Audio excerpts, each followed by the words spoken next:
Rum, banana, ginger? Really?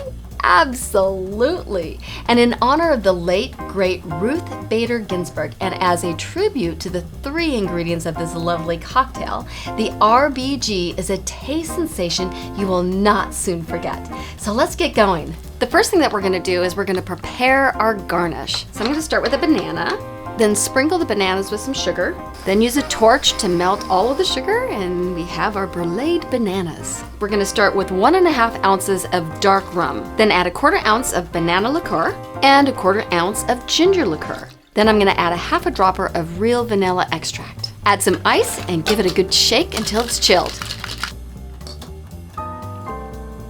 Then we're gonna garnish with some bruleed bananas. Much like the honorable and notorious RBG, this cocktail is a little bit sweet and a little bit spicy. And when you put it all together for family and friends, you're sure to get a full court approval. The RBG is Queen Bee approved.